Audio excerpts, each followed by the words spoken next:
अब हम projectile motion के फर्स्ट टाइप की बात करेंगे, जो है ओब्लिक प्रोजेक्टाइल मोशन। तो ओब्लिक प्रोजेक्टाइल मोशन होता क्या है? तो जैसे मैंने आपको पहले बताया कि when an object is thrown at an angle of theta from the ground with the initial velocity u, this case is an example of oblique projectile motion. क्योंकि यहाँ पार्टिकल मतलब इसको हम स्पेसिफिकली बोलेंगे oblique ground to ground projectile. Ground to ground projectile क्यों? क्योंकि ये ground से उठ के ग्राउंड पे ही गिर रहा है। ठीक है, तो यहाँ पे हमें निकालना है टाइम ऑफ लाइट। तो यार सबसे पहले मैंने आपको पिछले लेक्चर में बोला था कि 2 डायमेंशनल मोशन जो है उसको हम ब्रेक कर सकते हैं 2 1 डायमेंशनल मोशन में, एंड फिर हम उनके रिजल्ट्स को ऐड अप कर देंगे तो हमें 2 डायमेंशनल मोशन का ही रिजल्ट मिल जाएगा। तो जैसे यहाँ पे मैं बोल देता हूँ कि जो ग्राउंड है ना, ये एक्स एक्सिस है, हॉरिजॉन्टल जो है एक्स एक्सिस है, एंड वर्टिकल जो है वो वाई एक्सिस है।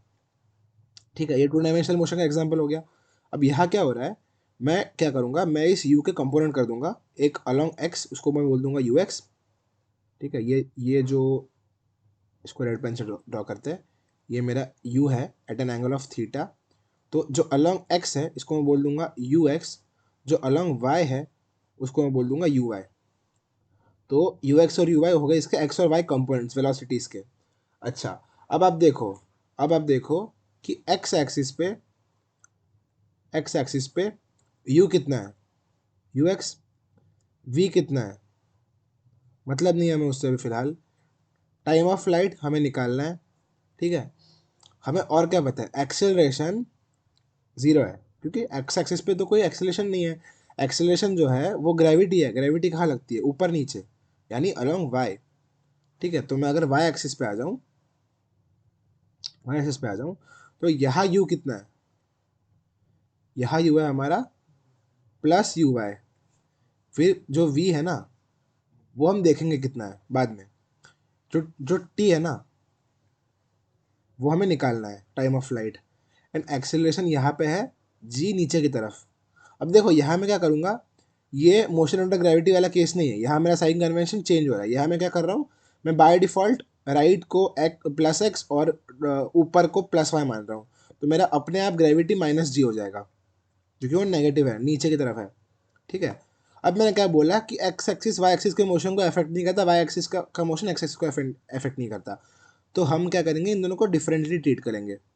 ठीक है, अब अगर आप सिर्फ वाई एक्सिस के मोशन को देखो तो वाई एक्सिस पे मोशन क्या है, उसका इनिशियल वेलोसिटी है यू वाई, फाइनल वेलोसिटी पता नहीं है, टाइम ऑफ फ्लाइट पता नहीं है, एंड एक्सीलरेशन माइनस जी है। तो क्या आपको ये उस केस का याद नहीं दे रहा जहाँ हमने पढ़ा था, जिसमें जिसमें हम पत्थर को ग्राउंड से फेंकते थे वर्टिकली अपवर्ड्स एंड वापस नीचे आके गिरता था।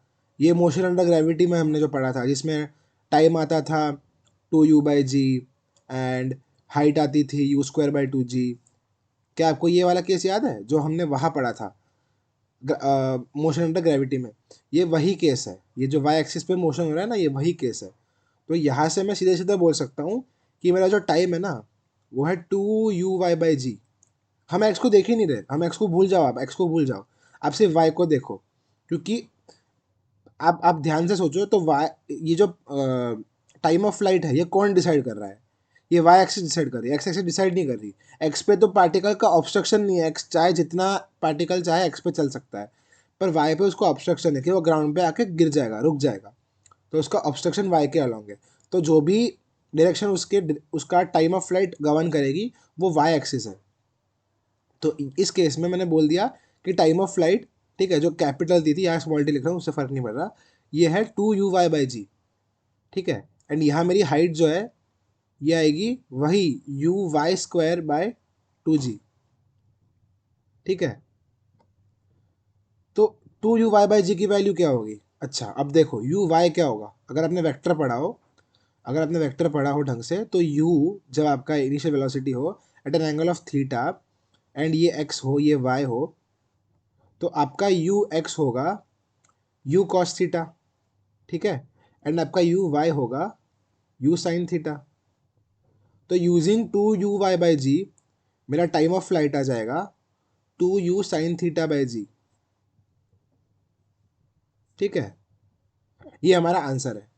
तो अगर आप आगे वाले कॉन्सेप्ट को सही से समझे हो तो आपको दिख जाएगा कि इस केस में मैं एक्स को देख ही नहीं रहा, मुझे सिर्फ वाई से मतलब, क्योंकि मेरा टाइम ऑफ फ्लाइट सिर्फ वाई डिसाइड कर रहा है, एक्स डिसाइड ही नहीं कर रहा।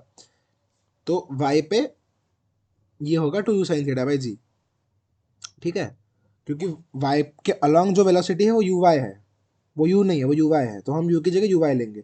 तो वहाँ जो 2u/g था, यहाँ बस sin थीटा लग जाएगा। तो ये रिजल्ट आपको याद रखना है।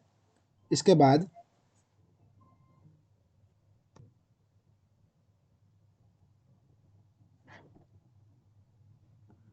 तो ये तो आपका टाइम ऑफ फ्लाइट निकल गया। इसके बाद नेक्स्ट पोर्शन है मैक्सिमम हाइट, ठीक है। तो यहाँ हम सेम चीज़ करेंगे। अब जब हम हाइट की बात कर रहे हैं तो हम वाई एक्सिस की बात कर रहे हैं, हाइट जो है वाई एक्सिस पे अचीव होगी, तो यहाँ वापस हम मोशन को एक्स एक्सिस वाई एक्सिस पे ब्रेक कर देंगे, एंड हमें वापस एक्स एक्सिस से कोई मतलब नहीं है, हमें हमें अभी मतलब सिर्फ वाई एक्सिस से, ठीक है। तो ये वाई एक्सिस में वापस मोशन अंडर ग्रेविटी वाला केस याद करो, जहाँ पत्थर फेंक के वो वापस उसी पॉइंट पे रिटर्न हो रहा था, ठीक है। यहाँ क्या है, इस केस में वापस हमारा जो यू है वो है यू वाई, ठीक है। वी है, मतलब नहीं है उससे। एक्सेलरेशन जो है वो ग्रेविटी के बराबर है, ठीक है, एक्सेलरेशन ग्रेविटी के बराबर है। एंड टाइम ऑफ फ्लाइट हमने निकाल लिया 2u sin θ/g, उससे भी फिलहाल हमें मतलब नहीं है। अब हमें अगर आपको वो वाला केस याद हो तो वहाँ जो मैक्सिमम हाइट थी वो क्या निकल के आ रही थी, u²/2g। आपको अगर याद हो तो मैक्सिमम हाइट उस केस में निकल के आती थी u²/2g, बट इस केस में मेरा u है वो यू है, बाकी सब सेम है, मेरा u यू आई के बराबर है, ठीक है। तो मैं क्या करूँगा, मैं इसमें डाल दूंगा h is equal to u/²/2g। X axis से मतलब नहीं है, हमें इससे मतलब नहीं है। तो यहाँ से यू आई हमारा, यू आई कितना है हमने पहले भी निकाला, यू आई कितना है, यू आई है हमारा u sin θ। तो यहाँ से हमारा आ जाएगा u y is equal to u sin θ का होल स्क्वायर बाय 2g, यानी कि u²sin²θ/2g। तो हमारा टाइम ऑफ फ्लाइट आएगा 2u sin θ/g, या फिर इसका इजी फॉर्म याद कर लो, t is equal to 2u/y/g, ठीक है, ये याद कर लो। एंड हमारा जो मैक्सिमम हाइट आएगा वो याद कर लो u/2/2g, या फिर उसका रिजल्ट आ गया u²sin²θ/2g। ये हमारा मैक्सिमम हाइट हो गया, ख़त्म। इसके बाद हॉरिजॉन्टल रेंज। अच्छा, अब देखो मैंने क्या किया, मैंने एक प्रोजेक्टाइल थीटा एंगल पे प्रोजेक्ट किया विथ अ स्पीड u। अब ये कुछ ऐसा पाथ कवर करेगा एंड गिरेगा यहाँ वापस ग्राउंड पे। तो ये जो इसने डिस्टेंस हॉरिजॉन्टली कवर किया, ये होगा इसकी हॉरिजॉन्टल रेंज। इसको मैं रिप्रेजेंट करूंगा आर से, ठीक है। अब तक हम जो बात कर रहे थे वो वाई में कर रहे थे, अब यह एक्स पिक्चर में आ गया, अब यह एक्स एक्सिस पिक्चर में आ गई।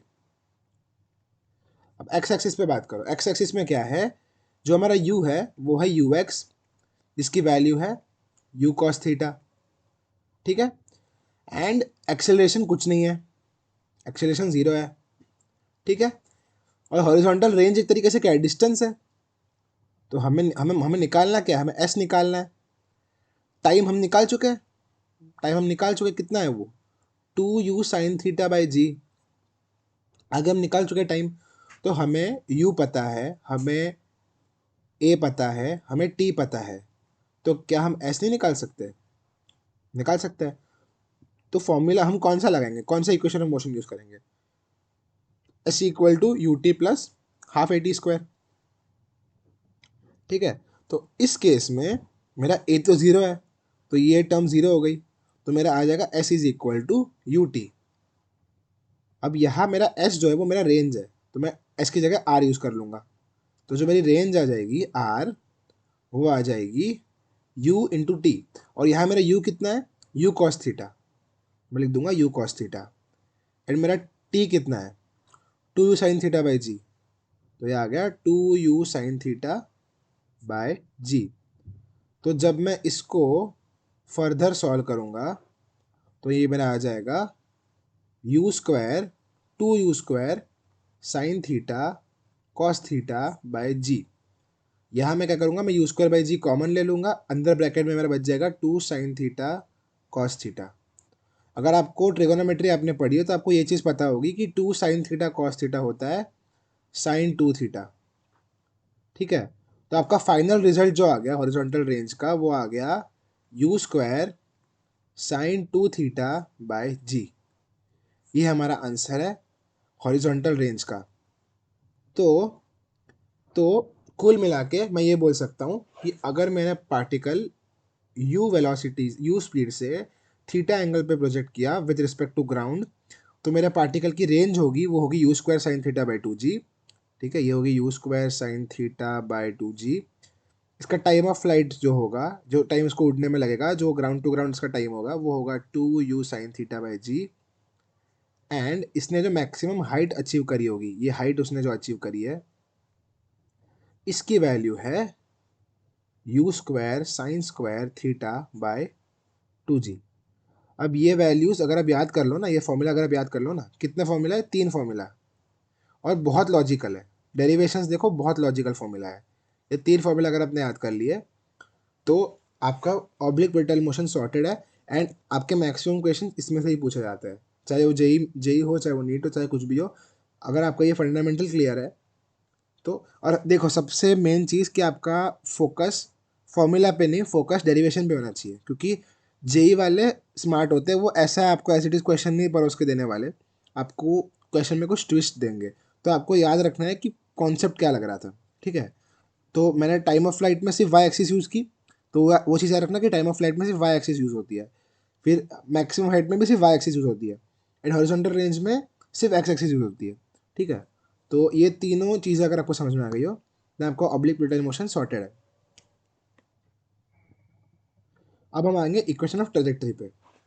तो जैसे मैंने आपको पहले सिखाया कि अगर मैं y, अगर मैं लिख पाऊँ y is equal to f of x किसी भी कर्व के लिए, तो ये जो इक्वेशन है y equal to f of x, ये मेरी इक्वेशन ऑफ ट्रेजेक्टरी होती है कि मैं एक्स वाई को रिलेट कर पाऊँ आपस में। ठीक है, तो अब मुझे निकालनी है इस केस में इक्वेशन ऑफ ट्रेजेक्टरी। ठीक है, तो यहाँ मैं क्या करूँगा, मैं किसी भी इंस्टेंट पे मुझे, देखो मैं, ये मेरा पार्टिकल है, इसको मैंने u स्पीड से फेंका एट एन एंगल थीटा। ठीक है, इसका अब मैं x के अलॉन्ग मोशन लिखता हूँ। x के अलॉन्ग मुझे क्या पता है, इसका u है u cos थीटा, इसका a है 0। ठीक है, सिमिलरली मेरा, अगर मैं y एक्सिस पे लिखना चाहूँ तो मेरा u है u साइन थीटा, एंड मेरा एक्सेलरेशन है माइनस जी। ठीक है, अब मुझे x as a function of time निकालना है यहाँ से, एंड मुझे यहाँ से निकालना है y as a function of time, और फिर मैं कुछ करके y as a function of x लिखना चाह रहा हूँ। ठीक है, तो x as a function of time, अब आपको ये इक्वेशन याद होगी, s is equal to u t plus half a t square. ये हम दोनों में लगा देंगे, x पे भी y पे भी। तो अलॉन्ग x अगर मैं लिखूँ, अलॉन्ग x मेरा जो x कोऑर्डिनेट है वो होगा u cos theta into T, plus a 0 है तो सेकंड टर्म गायब हो गई। अब ये सेम चीज़ मैं लिखूँ y के अलॉन्ग, तो y मेरा क्या होगा, u sine theta into T minus half G T square. ठीक है, तो x के लिए मेरी इक्वेशन ये है, y के लिए मेरी इक्वेशन ये है। तो यहाँ से मुझे निकालना है y as a function of f, y as a function of x। ठीक है, तो मैं क्या करूँगा, मैं यहाँ से लिख दूंगा कि मेरा t is equal to x divided by u cos theta, और मैं इस t की वैल्यू यहाँ और यहाँ डाल दूंगा। तो यहाँ से मुझे मिल जाएगा y is equal to u sine theta into x by u cos theta, उसके बाद minus half of g, t की वैल्यू वापस डालूंगा x by u cos theta का होल स्क्वायर। मैंने बस क्या किया, मैंने x as a function of time निकाला, वो ये रहा। मैंने y as a function of time निकाला, वो ये रहा। और फिर मैंने टाइम की वैल्यू निकाल ली फर्स्ट इक्वेशन से, उसको डाल दी सेकंड इक्वेशन में, तो मुझे मेरा टाइम एलिमिनेट हो गया और मेरा सिर्फ वाई एक्स बचा, और बाकी कॉन्स्टेंट्स है, यू जी थीटा, ये सब तो मैं ऑलरेडी पता है इक्वेशन से, तो ये सारे कॉन्स्टेंट्स है। तो जब मैं इसको सॉल्व करूँगा तो मुझे यहाँ से मिल जाएगा y is equal to u cut गया, sine by cos tan theta होता है तो ये होगा x tan theta minus g x square by two u square cos square theta. तो मैं लिख दूंगा इसको y is equal to x tan theta minus g x square by two u square cos square theta. तो ये होती है मेरी इक्वेशन ऑफ ट्रेजेक्ट्री। इसको याद रखने की ज़रूरत नहीं है, अगर रख पाओ वेल एंड गुड, क्योंकि मुझे याद थी ये इक्वेशन, क्योंकि मैंने बहुत बार पढ़ी है इक्वेशन, 100 बार पढ़ी है तो मुझे याद हो गई है। पर अगर आपको याद नहीं हो रही कोई दिक्कत नहीं है, डेरिवेशन देख लो, कुछ नहीं करना, सिर्फ सेकंड इक्वेशन ऑफ मोशन लगाना है एक्स पे वाई पे, उससे टाइम निकाल के वाई के इक्वेशन में डाल देना है एक्स से निकाल के, एंड फिर वाई एक्स का रिलेशन आ जाएगा, वो आएगा x tan theta minus g x square by two square cos square theta. ठीक है। एंड और एक चीज़, सॉरी मैं यहाँ लिख रहा हूँ बट इस इक्वेशन को मैं ऐसे लिख सकता हूँ, y is equal to x tan theta minus g x square by two u square cos square theta. अब मैं क्या करूँगा, मैं यहाँ एक्स टेन थीटा पूरा कॉमन ले रहा हूँ, तो मेरा अंदर बचेगा वन माइनस जी, एक एक्स तो बाहर आ गया, तो x divide by two u square cos square theta, और टेन थीटा मैंने कॉमन लिया है तो मुझे टेन थीटा डिवाइड भी करना पड़ेगा यहाँ पे, ऐसा। अगर मैं टेन थीटा को लिखूँ, टेन थीटा क्या होता है मेरा, टेन थीटा क्या होता है मेरा, sine theta divided by cos theta. तो यहाँ मैं टेन थीटा की वैल्यू लिख दूंगा sine theta divided by cos theta, तो मेरा एक कॉस कॉस स्क्वायर से कट गया। और अगर आपको दिख रहा हो तो ये क्या मिल रहा है मुझे, x tan theta into one minus g x divided by two u square cos theta sine theta, ये मिल रहा है मुझे। अब आप ध्यान से देखना, हॉरिजॉन्टल रेंज का फॉर्मूला क्या था, two u square sine theta cos theta by g. तो क्या आपको यहाँ दिख रहा है two u square sine theta cos theta by g, तो ये वन बाय आर है, ये जो एक्स के अलावा जो इसमें इस टर्म में जो है ये वन बाय आर है। तो यहाँ से मैं लिख सकता हूँ कि इक्वेशन ऑफ ट्रेजेक्ट्री मेरी जो होती है y is equal to x tan theta times one minus x by R, horizontal range. तो मेरा जो इक्वेशन ऑफ ट्रेजेक्ट्री है उसके दो फॉर्मूले हैं, मतलब दो फॉर्म है, एक ही फॉर्मूला है, दो फॉर्म है इसके। एक फॉर्म ये जो आपको दिख रहा है यहाँ पे, दूसरा फॉर्म ये है। कभी कभी आपको क्वेश्चन दे देंगे, क्वेश्चन ऐसा दे देंगे कि आपको क्वेश्चन में रेंज दी होगी टेल की, और आपको थीटा दिया होगा, आपको एक्स भी दे दिया होगा, पूछेंगे वाई निकाल लो। तो आप रेंज से फिर सब चीज़ें निकालो उल्टी जाके, उससे अच्छा ये फॉर्मूला याद रख लो, इसमें आर डाल दो, थीटा डाल दो, एक्स डाल दो, वाई मिल जाएगा। ठीक है। तो ये हो गया आपके equation of trajectory for oblique projectile motion.